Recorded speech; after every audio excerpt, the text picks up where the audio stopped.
हम सब अपने देश का नक्शा पहचानते हैं, रोज देखते हैं। पर क्या कभी सोचा है कि इस नक्शे के पीछे की कहानी क्या है? हमारे संविधान का पहला हिस्सा ही कुछ बहुत गहरे सवाल उठाता है। सवाल हमारे देश की पहचान पर और इस बात पर कि जो सरहदें हम देखते हैं वो कितनी पक्की हैं। तो सबसे पहला सवाल, आखिर ये इंडिया है क्या? क्या ये सिर्फ एक नाम है या फिर कुछ और?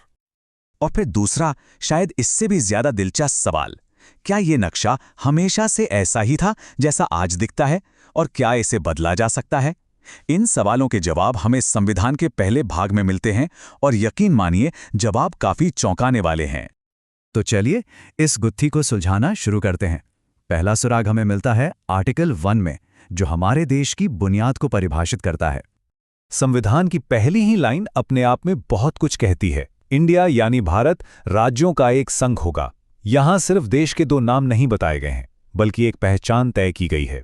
एक तरफ आधुनिक नाम इंडिया और दूसरी तरफ पारंपरिक नाम भारत, दोनों को बराबर का दर्जा देकर एक बहुत मजबूत नींव रखी गई है। लेकिन असली कहानी नाम में नहीं, बल्कि उसके आगे के शब्दों में छिपी है। Union of states. देखिए, संविधान बनाने वालों ने फेडरेशन शब्द का इस्तेमाल जानबूझकर नहीं किया। क्यों? क्योंकि फेडरेशन का मतलब होता है अलग-अलग सॉवरेन इकाइयों के बीच एक समझौता, जहां उन इकाइयों को अलग होने का हक हो सकता है। लेकिन यूनियन का मतलब है एक अखंड इकाई। ये एक बहुत बड़ा और सोचा समझा फैसला था, जिसका संदेश एकदम साफ था। भारत राज्यों के बीच किसी समझौते का नतीजा नहीं है, और इसीलिए किसी भी राज्य को इससे अलग होने का कोई अधिकार नहीं है। और इसी सोच से एक कमाल का सिद्धांत निकल कर आता है। भारत विनाशी राज्यों का एक अविनाशी संघ है। सुनने में ये थोड़ा मुश्किल लग सकता है ना, पर इसका मतलब बहुत गहरा और सीधा है। संघ यानी हमारा देश भारत अविनाशी है, उसे तोड़ा नहीं जा सकता। लेकिन इसके राज्य वो विनाशी हैं। इसका मतलब ये हुआ कि उनकी सीमाएं, उनके नाम, यहां तक कि उनका वजूद भी हमारी संसद बदल सकती है। ठीक है, तो ये बात तो साफ हो गई कि देश अंदर से टूट नहीं सकता, पर क्या ये बाहर की तरफ फैल सकता है? क्या भारत अपने नक्शे में नए इलाके शामिल कर सकता है? इसका जवाब है हाँ, बिल्कुल। और ये ताकत देता है आर्टिकल 2। ये आर्टिकल हमारी संसद को ये अधिकार देता है कि वो नए राज्यों या क्षेत्रों को भारत संघ में शामिल कर सकती है। और ये सिर्फ कोई किताबी नियम नहीं है, असल में इसका इस्तेमाल हुआ भी है। जैसे 1961 में गोवा, दमन और दीव को पुर्तगाली शासन से आज़ादी के बाद भारत का हिस्सा बनाया गया। फिर 1975 में सिक्किम के लोगों ने एक जनमत संग्रह के जरिए भारत के साथ जुड़ने का फैसला किया।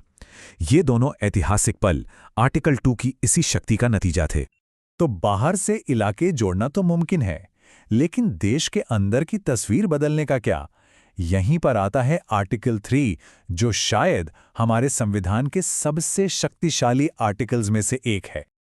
ये आर्टिकल हमारी संसद को देश का अंदरूनी नक्शा फिर से बनाने की लगभग असीमित शक्ति देता है। जरा सोचिए, संसद चाहे तो किसी राज्य से एक नया राज्य बना सकती है, 2 राज्यों को मिला सकती है, किसी राज्य का एरिया घटा या बढ़ा सकती है, सीमाओं में फेरबदल कर सकती है, और यहां तक कि किसी राज्य का नाम भी बदल सकती है। अब सवाल यह है कि यह होता कैसे है? प्रक्रिया काफी दिलचस्प है।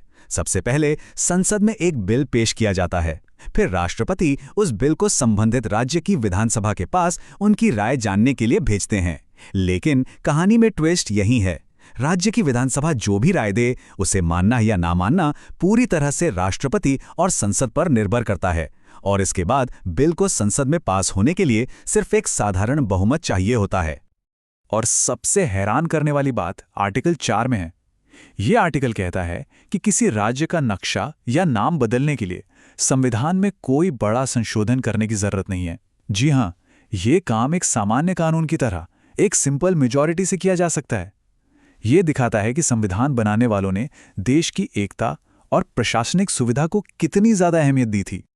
इस शक्ति का इस्तेमाल आज़ादी के बाद से लगातार होता रहा है। आप कह सकते हैं कि भारत का नक्शा हमेशा से एक वर्क इन प्रोग्रेस रहा है। 1956 में भाषा के आधार पर पूरे देश का नक्शा फिर से बनाया गया। साल 2000 में झारखंड, उत्तराखंड और छत्तीसगढ़ जैसे नए राज्य बने। 2014 में तेलंगाना का गठन हुआ, और हाल ही में 2019 में जम्मू और कश्मीर का पुनर्गठन करके 2 केंद्र शासित प्रदेश बनाए गए। तो इन सभी आर्टिकल्स और बदलावों से हमें क्या सीखने को मिलता है? भारत के नक्शे और उसकी एकता का असली सार, उसका निचोड़ क्या है? अगर संविधान के पहले भाग को हम 3 सिद्धांतों में समेटें तो वो ये हैं। पहला, भारत राज्यों के बीच कोई ढीला ढाला समझौता नहीं, बल्कि एक यूनियन है। दूसरा, किसी भी राज्य को इस यूनियन से अलग होने का कोई अधिकार नहीं है। और तीसरा, देश का राजनीतिक नक्शा बदलने की अंतिम और सर्वोच्च शक्ति केवल और केवल संसद के पास है। और अंत में एक लाइन है जो इस पूरी बहस का निचोड़ है। भारत केवल राज्यों का एक संग्रह नहीं है, बल्कि एक मजबूत और अविभाज्य देश है। ये एक वाक्य हमारे संविधान निर्माताओं की दूरदृष्टि और देश की एकता के लिए उनकी प्रतिबद्धता को साफ साफ दिखाता है। तो हम जहां से शुरू हुए थे वहीं वापस आते हैं। भारत का नक्शा पत्थर की लकीर नहीं है, ये बदलता रहा है और आगे भी बदल सकता है। और ये हमें एक बहुत बड़े सवाल पर लाकर छोड़ देता है। जब हमारा संविधान इतना लचीलापन देता है, तो आने वाले कल में भारत का नक्शा और किन किन तरीकों से बदल सकता है? इसका जवाब तो खैर भविष्य ही देगा।